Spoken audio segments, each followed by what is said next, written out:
dude, you could have just said sticky. I get it. But now.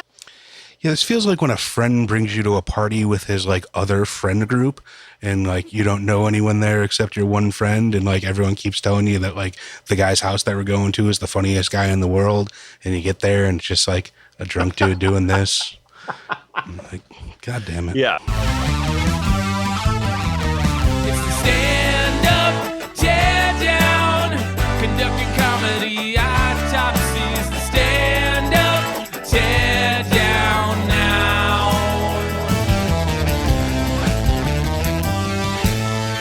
Hello, all you crazy cats and kittens out there in pod person land. Welcome back to another episode of Stand-Up Teardown. I'm your host, Sean Fau, and joining me as always is my lovely assistant, Mr. Matthew Ballek. Boo on the assistant. What? Get out of here with that. Oh, I'm not assisting anything. You're doing it all yourself, and I respect you for it. I'm playing the Tim Walls DNC role on this. Oh, Jesus. Going cool, goofy dad vibes with no investments. A gig you know you only have for 3 months, and then you're back on vacation for 4 years. Yeah. Right on. So I come to you again today with 3 stand-up comedians, like an alley cat bringing you whatever kills I find. These are thematic Rodents. this time. Rodents. Are rodents a good analogy for comedy specials? For stand-up. Becoming less special, but they're special for cats. Like they bring them back. I guess. The dead ones, at least. But I don't think these are dead ones. I picked a couple of heavy hitters. Yeah, these are actually some names I recognize today, so that's a whole new level. Yeah, I went with 2 that I recognize and then 1 that I don't, but the title of the special just really sold me on okay, we're going to have to watch this. So you're going to have to stick around for that at the very end. But my first 2 comics are a bit of a Chicago DNC vibe. So this one is David Cross, who is a known entity in the comedy world from Mr. Show, Tobias Funke, and the acclaimed hit Arrested Development, stand-up specials that, so quotable. Truly heavy hitter, but famed lovely assistant to Bob Odenkirk. Exactly. Yes. Better Call Saul. He was not in that. He was not. No, David Cross wasn't. Duh. Come on, man. We're talking Bob Odenkirk. Together. I'm saying Bob Odenkirk was. Well, but yeah, that's his Mr. Show cohort. There's a picture of them playing Nintendo 64 together during the filming of that show. So it just endears me to them even more. But yeah, this is David Cross's latest special. And the reason why the DNC theme is that it was filmed in Chicago. And released only a couple months ago. It was filmed probably a while ago. Yeah. Well, we'll probably be able to tell by the jokes, but let's take a look. We'll see. I haven't even done anything yet. Come on. Thank you. All right, it's gonna be good. It's gonna be good. It's gonna be real good. You know why? Because the first show kicked ass, so now I don't have to worry about covering another thing. So, please, another round of applause from Mr. Sean Peck.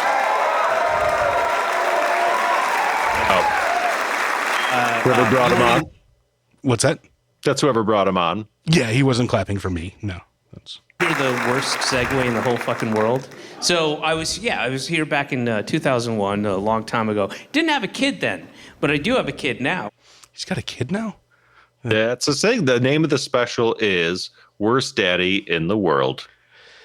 I mean, that tracks with everything I've ever known about his comedy and routine and oeuvre in general. I never pictured him as being a fatherly sort. So no, it's very out of character for him. So it's almost, it's helped his stand-up, made him more relatable because he's such a anti-authoritarian kind of comedian. Although after being on Arrested Development, he became more of a household name. But Yeah, have you seen other of his stand-up since he's had a kid?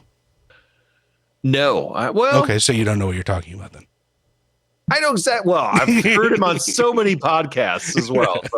So I churn through podcasts because I spend so much time in the car as a father myself. So I know that David Cross is a father. I know his daughter's name, but I can't pull it at the moment. Oh, it's a daughter. All right. Well, more information I know than I his had. wife's name. Yeah, no, I know like so much about him. It's that Are you stalking David Cross? No, it's parasocial. It's parasocial. Yeah. Yeah, all right. So I'm going to talk about that for a minute. No,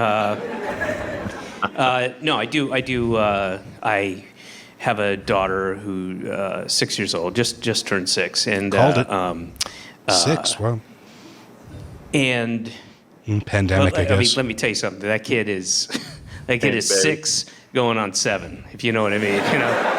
I mean, she's not special, is what I'm saying. She's not. I mean, she's special to me, of course, but I mean, she hasn't demonstrated any like advanced logical thinking skills or artistic creativity or anything like that at all. The Louis C.K. route, Yeah. where you bash your kids a little bit like an adult. I don't think I could have conceived of him going any other direction. No, absolutely not. Yeah. But yeah, She hasn't, you know. If you saw her and you'd be like, how old is she? And I said 6. You'd go, that sounds about right. but just turned 6, yeah? Okay. Whew. I was going to say, otherwise her verbal skills are a little on the lower side, yeah. And I've learned so much about from being a dad. It's all new to me, and you know, and I'm an old dad. You know, I'd say older, but that seems to be sugarcoating the reality. I'm old. I'm an old dad, and there are truly so many awful things about having a child, but He seems to have gotten like a lot more patient in his delivery. I feel like he's taking quite a long time to like get into things, but like I feel like he's not at a as point angry at the start he's of his show. definitely not as angry. But I feel like he's you know, got the career that he doesn't have to like convince you that he's good at the beginning, or you know, he's got a lot of runway before people would turn on him. He's got that Alvin and the Chipmunks money. Oh yeah, that'll do it. Set you up. That'll set you up. But one of the worst is I now have to engage in small talk and chit chat that I never would ever give the time of day to. You know, like, and you have to do it all the time. And no, it's worse with kids, but you know, do what you have Oh to. yeah, it's where it's going. But yeah, it's a it's a good nerve. It's a good vein to tap into. kid, you know, if I was hanging out at the playground and It's funny based on but his if I was look at the alone. park or something and before I had a kid, and then some guy would, you know, referencing a bunch of noisy kids, some guy would be like engage me and go like, oh man, boy, they're a handful, huh? Like before I had a kid, my response would be, what the fuck? And I'd walk away and I'd be correct to do so. That'd be the right thing to do.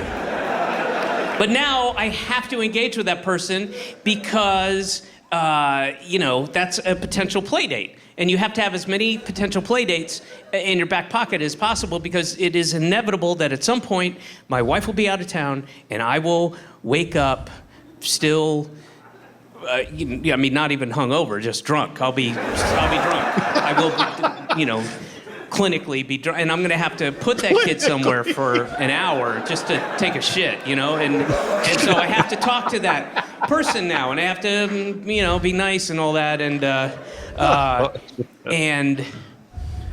the thing is, you know, I live in Brooklyn, all right, so there's just tons of younger hipster parents, tons, Right. and What's that?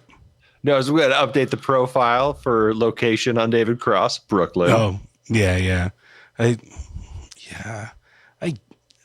don't even know where I He feels like a New York guy, but I also feel like he was an LA guy. But He was for a bit, I think, when he wrote for the Ben Stiller show. oh yeah. But well, then, yeah, he's no, Ben Stiller show was skedaddled New after York, that. wasn't it? No, that was LA. Ben Stiller's an LA guy, All right. I thought.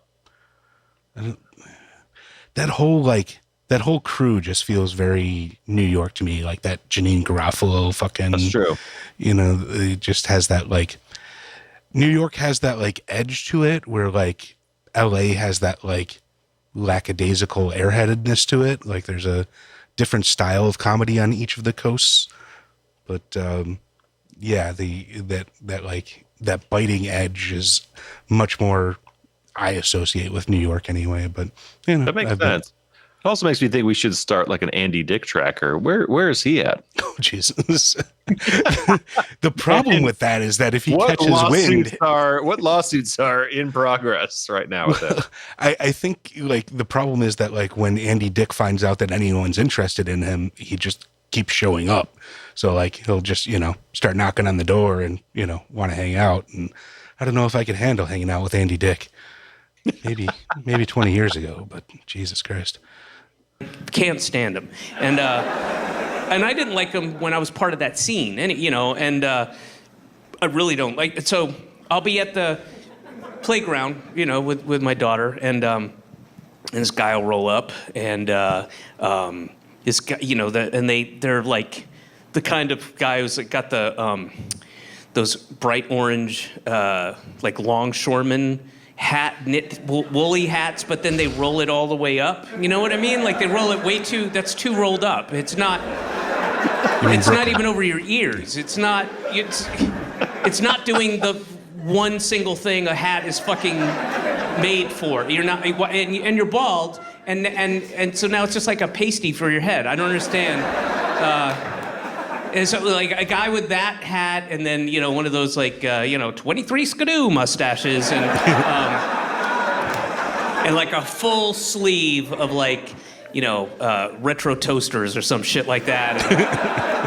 And then a skirt and culottes and a big whetstone, an oily, glistening whetstone that's, like, dangling off a sheath, right? This thing, and you're like, what the, what, who... When? How? Why? You know? Oh, the whetstone. Oh, yes. Oh, yes. Well, I just got back from crafting. Me and the gang get together and we'll craft. And I'm making I make bespoke, handcrafted, artisanal farm-to-table marbles. And well, here's the thing. Simple marbles is such a great line. I assume he's talking about like the marbles for the game, but like, Right? Yes, of course. well, yeah, okay, fine. There's. I will get together. We'll craft, and we'll make you know, knives from Mumbly Peg and jacks and Going for like reference lap. we get to, because I think we've lost the connection, the joy that we had as youth. I think we've gotten so cynical in the last 4 or 5 years, you know, just, you know, with COVID and he who shall not be named. And so we play the games of our youth. Well, not our youth, but the youth of our fathers' games, which are, and it's harkened back to a simpler, innocent time. And so that's, and right now I'm working on an ethically sourced paddleball that I think is going to be. Anyway, that asshole will come up to me, and I'll be at the playground with my daughter, and I'll be minding my own business, and that guy will come up going, "Oh man, boy, they're a handful, huh?"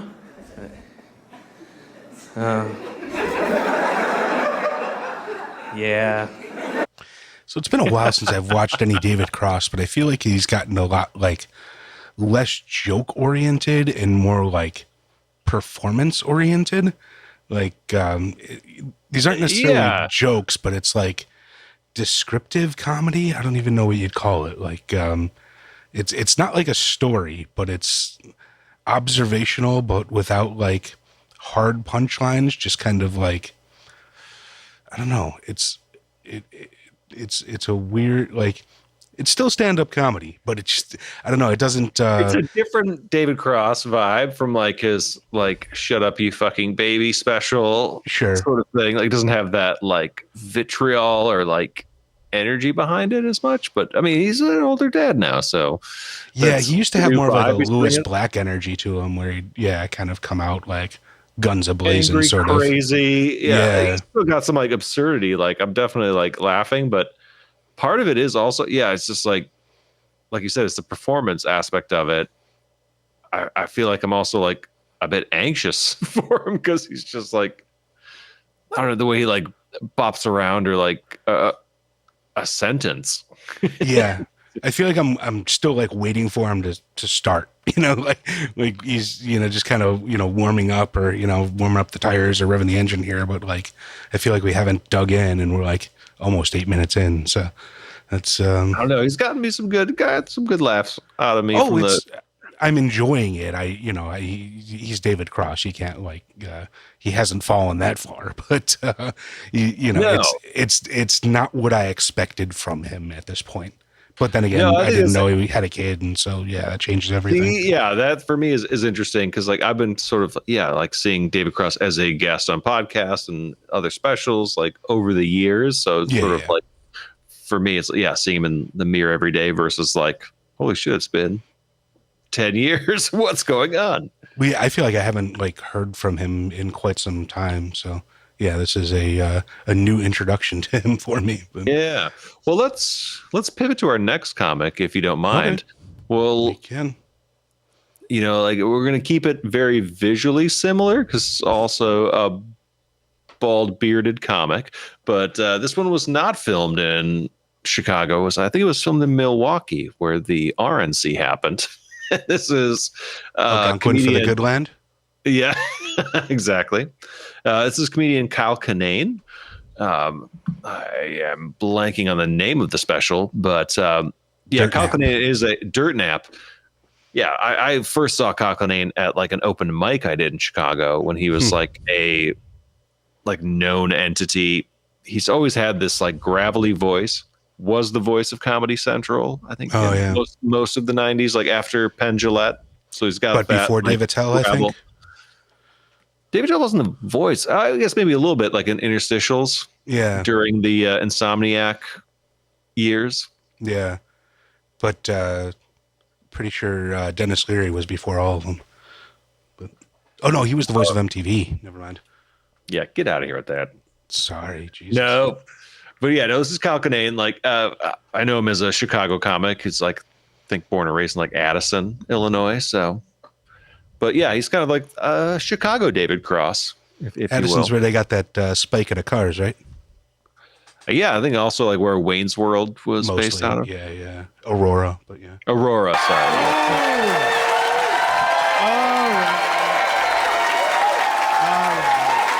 Okay.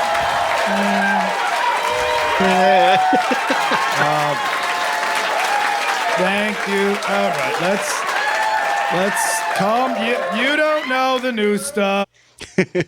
Already seems like a more energetic audience, but I think it might just be it might be the setting though, because like David Cross was more room, like Cross was more in like a theater. This is more of like a comedy dungeon sort of thing.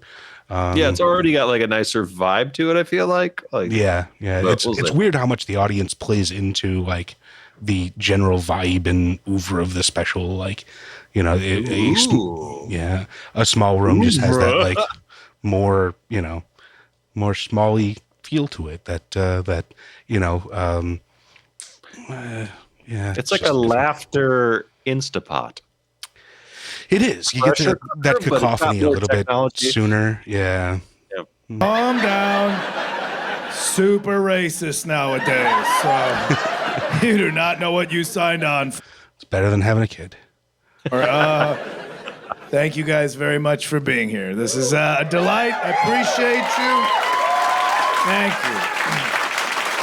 Yeah, It's been a minute since I've been back to Minneapolis, so thank you for having me here. Thank you for coming out and spending your Saturday night with me. I know, listen, if you happen to buy a ticket to this show without knowing who I am and you just came to a comedy show, thank you extra special to you for doing that. That's a bold move to do with your money. I know. I know, it's a weird job. I've never heard of them. Let's give it a shot. It's a gamble. So thank you. If you do know who I am and you bought a ticket, let's go see music. Yeah, it's Like, let's just go out to see music tonight. And it's like, pay no mind to like what style of music or if you're gonna like it lyrically or anything. yeah. I mean, it's a little bit harder with comedy. Like people do go out, you'll go to the local bar because it's the live music night or whatever, and but you usually at least have some sort of idea of what type of music is going to be playing. But yeah, you never have any idea if you're just going to a random comedy night. Like even if you're know one or two of the names, like there's very rarely does a comedy night have a theme or like any sort of through line at all. So you could totally hate one comic and love the next one. And yeah, that's just a weird thing about comedy. There's no real heads up on what you're going to get most of the time. Yeah. And maybe think that's more of like a dying breed of people that just go out like for comedy, or I think it's still a fairly safe move, but with podcasting, like comedians have their own built-in audiences. They are more like bands now. They can't repeat stuff as much, but they still bring like a built-in audience. Like, yeah, but there's still like comedy clubs that just do their, shows. Like, yes, Friday, Saturday night, you'll have the touring comedian that's a headliner that that's on the marquee or whatever. But if you go on like a random Tuesday to the Comedy Store, like you're just going to see a bunch of randoms that decided to show up that night. So like, yeah, that's true. It's, yeah. Whatever. Appreciate you coming back. That's very nice of you. If you're the date of somebody who knows who I am, I know the speech you got to get here. So I know the speech they gave you to come in here. So they're like, no, he looks like a jagoff, but he talks about his feelings. You'll like him. You'll like him. Trust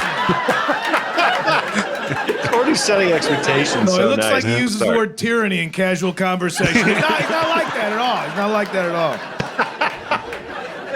That is interesting, like kind of especially juxtaposed to David Cross, who we just saw. Like both of them are well known.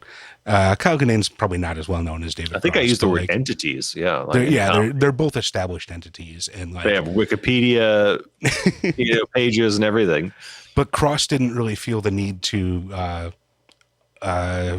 give you much backstory other than the update that he has a kid, whereas it feels like Kinane still feels like he has to fucking like rehash his accomplishments, sort of thing. Yeah, but Kinane feels like he kind of has to reintroduce himself all the time. I guess I don't know. It's a nice like routine bit to like go through it, like because it gives him like beats, so like it gives some anticipation, and then also like I think it's just endearing the audience and like. Oh, absolutely, yeah. I'm never opposed to it. It's just an interesting thing considering they're both at like relatively the same point in their career. Although Kinane's never really had any hit shows, so that's probably a little bit less of a household name at that point. That being said, it's tough to be a comedian and be intolerant. That's almost like to see comedians get older and be less tolerant, because you have to travel so much and encounter so many different groups of people, and that you meet all these people, and I want all their money. So I really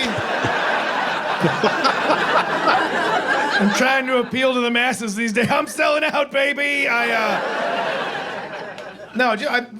Truly, last week I did a show in Montana, and we spent Labor Day in Yellowstone National Park, and it was something like I'm sitting there watching. It's beautiful, and watching Old Faithful go up. Look at this landmark, and I was just shoulder to shoulder with people like "Let's Go Brandon" T-shirts and like "Don't Tread on Me" hats and everything. Just people that hate big government and hate socialism even more, unironically enjoying a national park.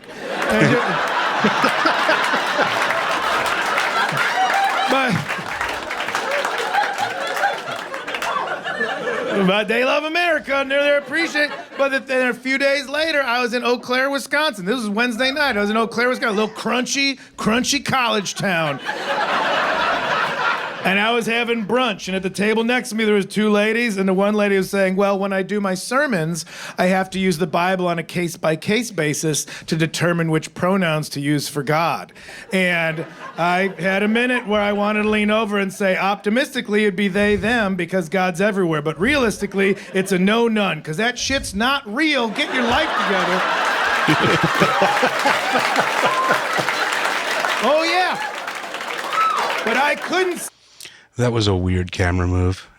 It's To the darkened audience. yeah, well, yeah, to like it's like it was intended to be cut across, but they didn't have another angle to cut to or something. But yeah, like it was kind of a weird profile shot of them anyway, but they were going for that backlight thing. But then to just kind of like scan across the darkness to like fumble around looking for some audience reaction was just kind of annoying. That because my mouth was full of a vegan quesadilla, and that gave me just enough time to pause and be like, you know what? Me and this lady are both sitting here pretending something that isn't is. So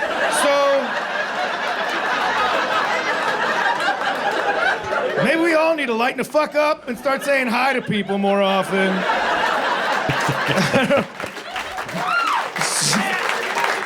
Be cool, you know? No, my goal is not to be divisive. I think that's not helping anything right now. It's weird that I don't know. You meet there's a lot of patriots out there. Patriots love America. They love America, and they love the military. They love the troops, but they also love the Constitution. I'm gonna get this piece of fuzz off me because it's fucking special, and I can't look like shit for this. Like you meet these people and they're Americans. We're Americans and they're patriots and they love the Constitution and they love the military and they're just But it's weird because like they love the military, but you can't criticize the troops. But you love the Constitution and that's got the First Amendment, which allows me to criticize the troops. So which do you love? You can't be one or the other. And just, all I'm saying is I've been getting a lot of bar fights because I don't think. You can't tell me you love the First Amendment and tell me I can't criticize the troops, because I'm going to stand here as an American also and tell you I don't think Navy SEALs should be ticklish, and...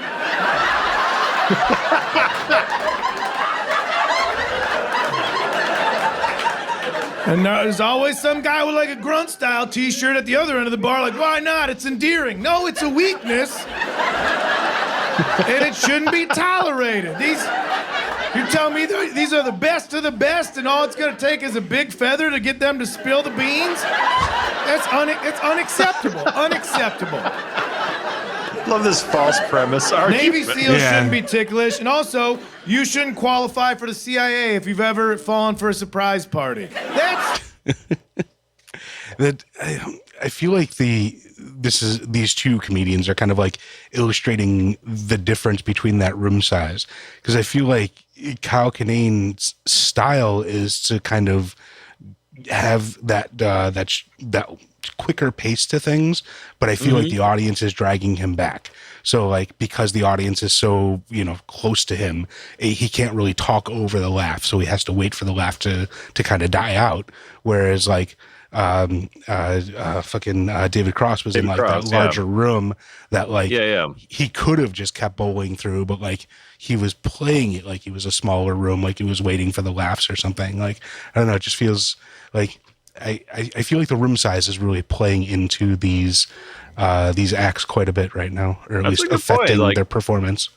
I'm like trying to quickly AI it in my brain of like swapping room sizes. Like I want to see David Cross in a smaller room, and I wouldn't mind seeing Kyle Kinane in a bigger room. Exactly. Yeah, I feel like they would both shine in the other side. But like, David Cross, like with his style, like he needs to be like intimate because like, you want to hear those reactions too. Especially with his current style that we were seeing. Like I feel like his older style was a lot more broad and bombastic and works better in the bigger room. But like, that more intimate sort of like, detail oriented comedy, I think would have worked better in like the smaller... David Cross unplugged version. Yeah, totally. Yeah.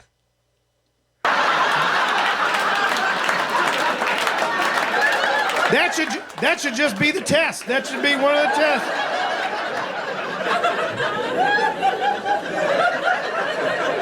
Oh, I thought we were just going to Nana's house. Yeah, on your birthday. If everybody yells surprise and you're like, I had no idea, then the surprise is you need to find a new career.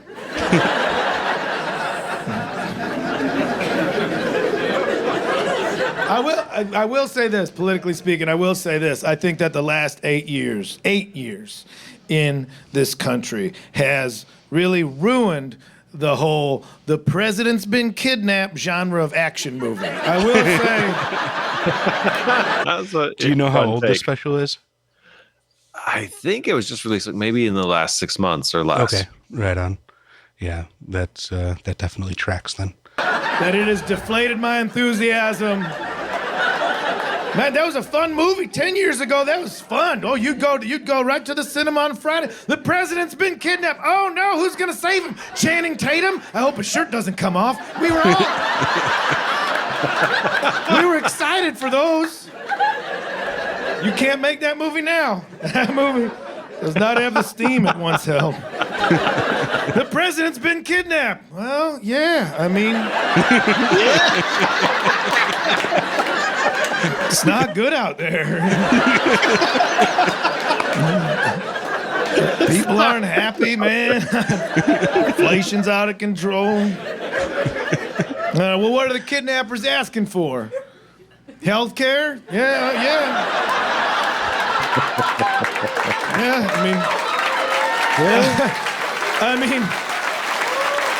don't get me wrong. I'll watch it, but I'm not rooting for who you want me to. I feel like. Yeah. The audience is a little hot, but I think like, again, because they're so close to him, he kind of has no choice but to wait for them. So. Yeah. Oh, they saved him? Okay, that's cool. Why am my premium still through the roof? I'm not going to the sequel, I'll tell you that.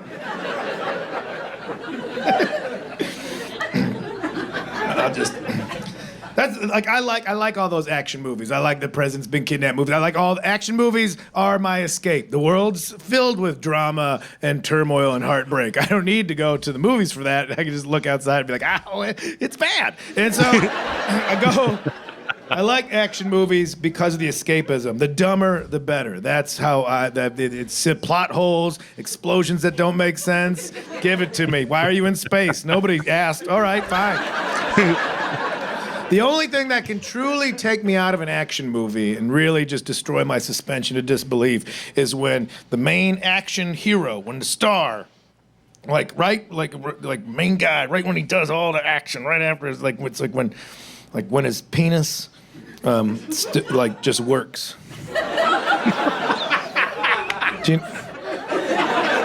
Okay. Like whenever he wants it to, just. I'm just the sexual prowess under pressure is the part. Okay. My favorite action movies of the current day and age that we're in are the Fast and the Furious movies. Those are my favorite ones. Arguably, sure. But even cheering, we know they're the dumbest ones out there. They're dumb, they know they're dumb, and we know they're dumb, and we're still like, give them to me. How dumb are the last one was called Fast X for Fast 10. There's 12 of them.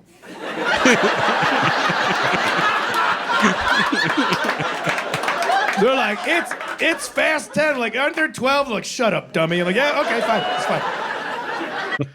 Is he counting Hobbs and Shaw and like the other one then? Oh, wow. See, how do you know all these? I've never seen a Fast or Furious. Yeah, I think I've seen most of them, I think, and they are pretty much all the same. But yeah, mindless dumb fun. They're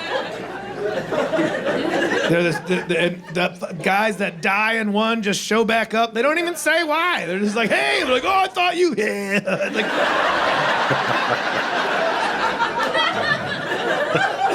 And then they're formulaic. They're elaborate, but they're truly formulaic. Like, right, I'm going to describe one of the Fast and Furii to you right now, and I'm pretty sure that's how you pluralize it. So, and if you don't know the franchise, you will not know if I'm just making this up Just pulling it out of my ass. You will have no. And if you do know the franchise, you still will not be sure. Because they just blend into one long Camaro explosion.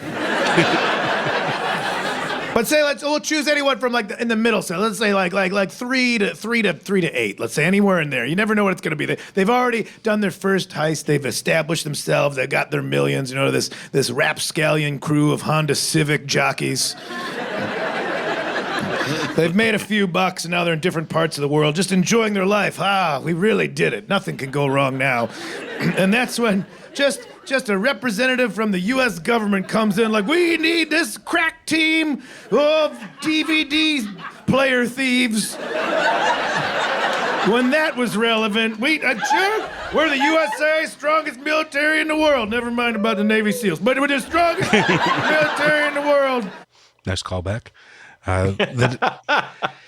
That is an oft pointed out weirdness about the Fast and Furious movies, that like the first one is literally them stealing DVD players, and then like by the last really? one they're Oh going to God. space and shit.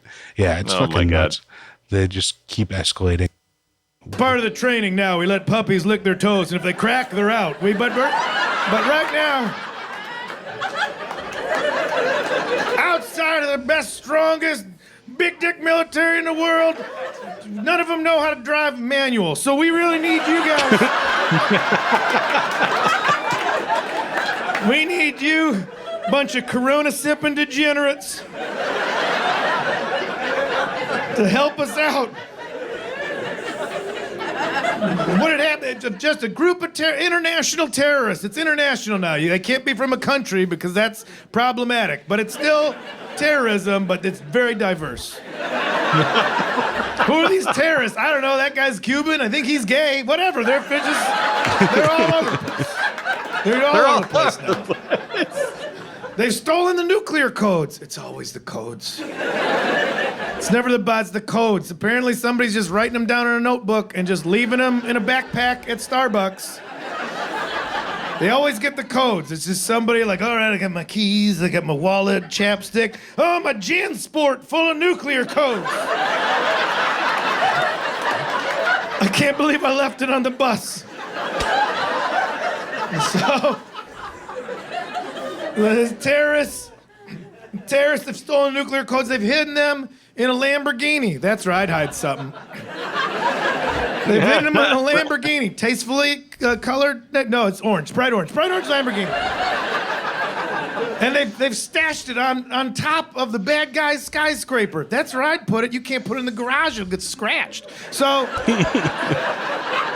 there's a bright orange Lamborghini full of nuclear codes on top of a heavily protected skyscraper in a country that we will not name because this movie needs to make money everywhere. So, what did I tell you? You know, you got to feel. So that's on you guys now to help us because our military can't do it. And they're like, all right, assemble. All right, who? I feel like this is going on like maybe a little too long for me.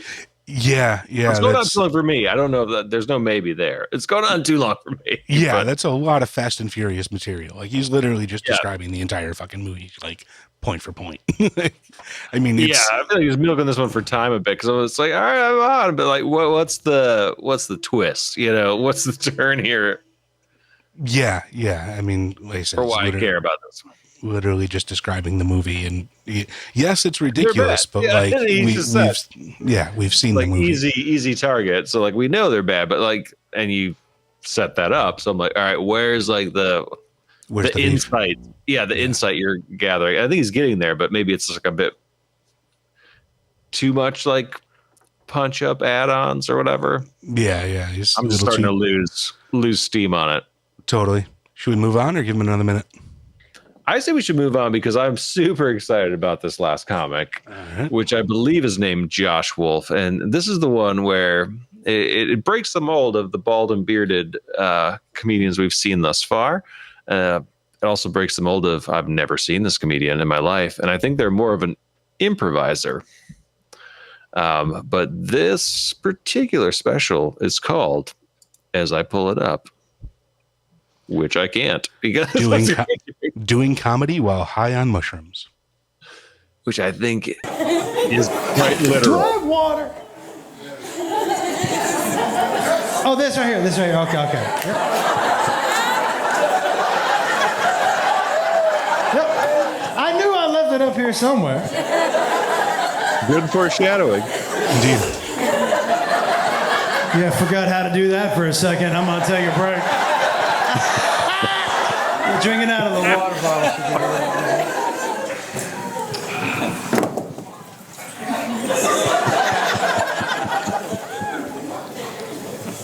Does the audience get this precursor? Do they have this That's a good knowledge question. going I in? don't know. Because I feel like it's not funny if you don't. Yeah, water. What? I'm like, what are we whispering about?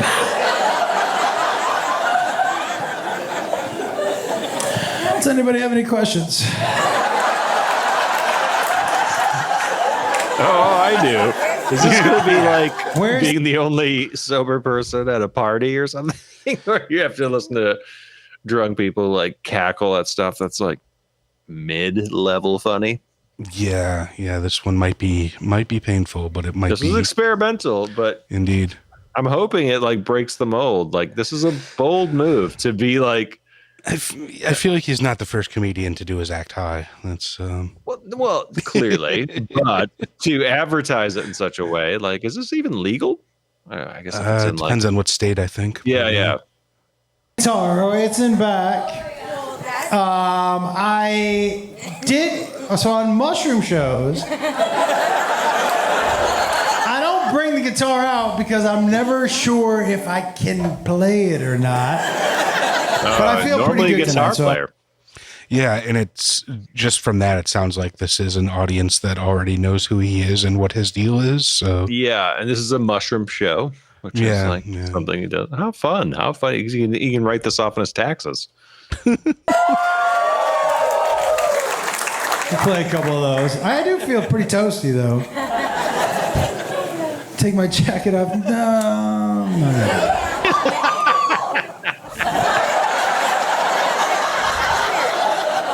Sounds like someone getting fingered at a Foo Fighters show. Random reference. weird reference. Yeah. Weird reference. Figured at a Foo Fighters show, good alliteration though. You got to give him True, points yeah. for that. Right off the dome.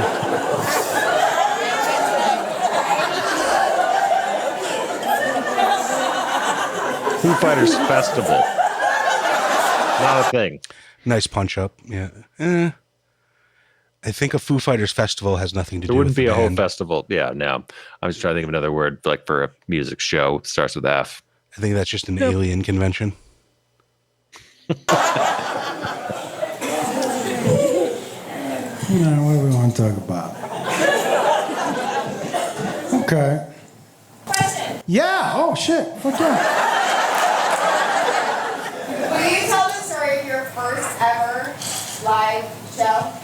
Your first Yes. ever show? Sure. Yes, my favorite. Yes. So the first time I went on stage, I was 15 years old, and I needed somebody to drive me to the show.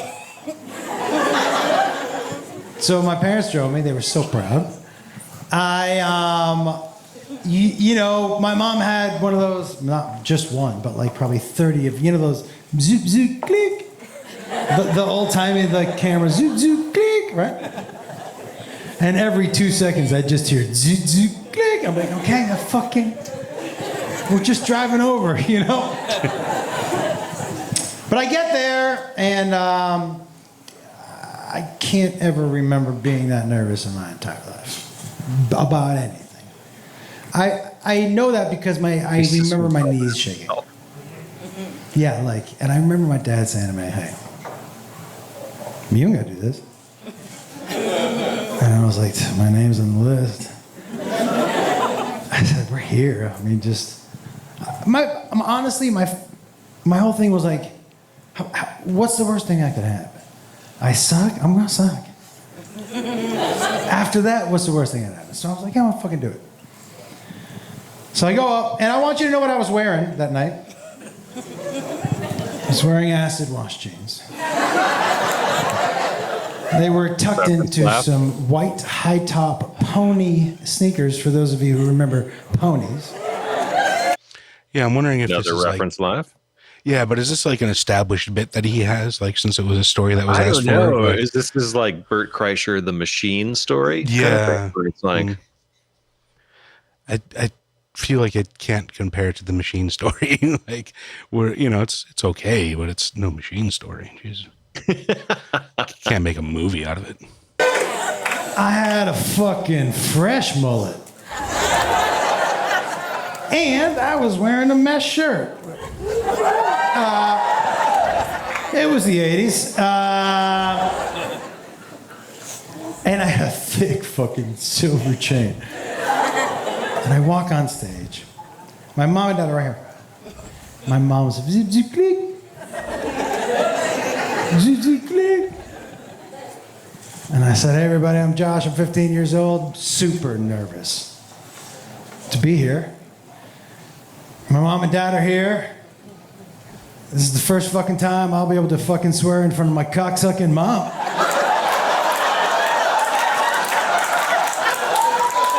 Not one more. good joke for his age, right? Yeah, not bad. I think that it would work better in the context rather than him retelling the story. Like, if you were actually seeing a 15-year-old on stage doing that, it's a little different than the recount, but it's, yeah. He's telling us that he used to be good. What's that?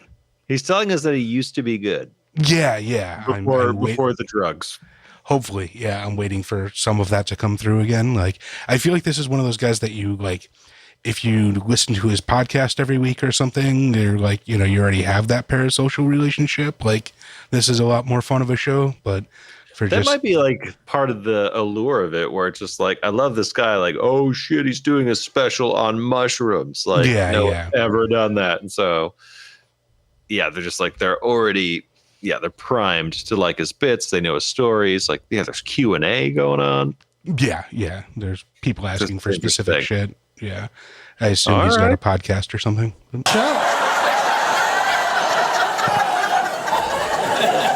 It was pretty quiet. A silent car ride home.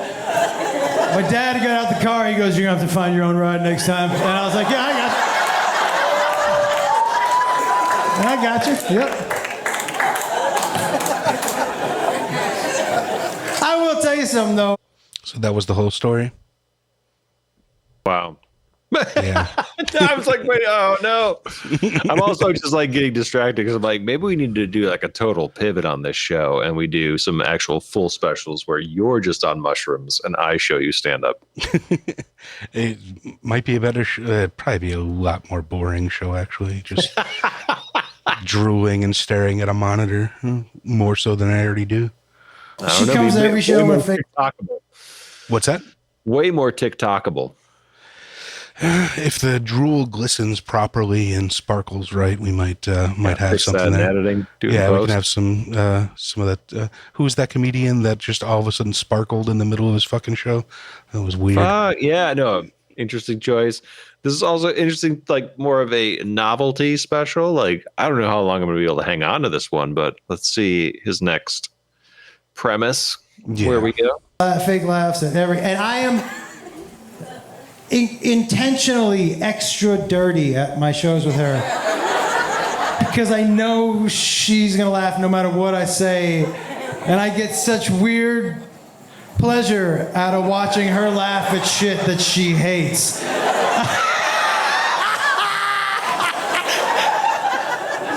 She'll say after the show, very passive aggressive, "Why don't you ever tell some of those stories that I like so much?" You mean the ones minus the semen? Yeah, those ones.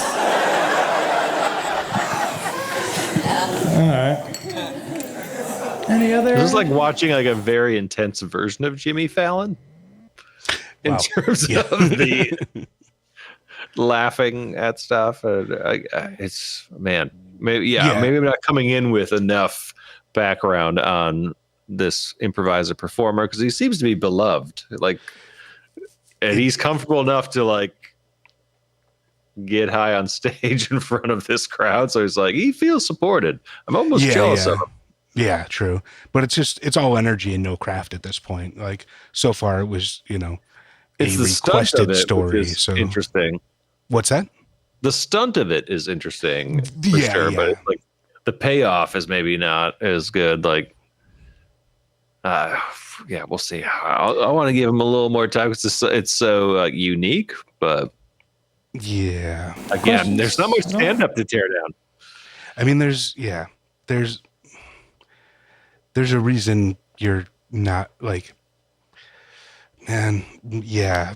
I did a bad thing. I picked the wrong. No, it's worth checking out. But like, like you said, it's like being the sober person at a drunk party. Like if you're not on that same level, it doesn't work as well. Like, if you're the only sober person in the room and everyone's just laughing their ass off, you're just, yeah, I guess I kind of laugh because everyone else is laughing, but this isn't really funny. It's just kind of a bad drooling. Or just, being at a party where you don't know the person and they're True, also that too. inebriated, where it's just and everybody you're going loves on them long, for some and reason. also, I don't have any anchor here, Yeah. That was fun. Okay.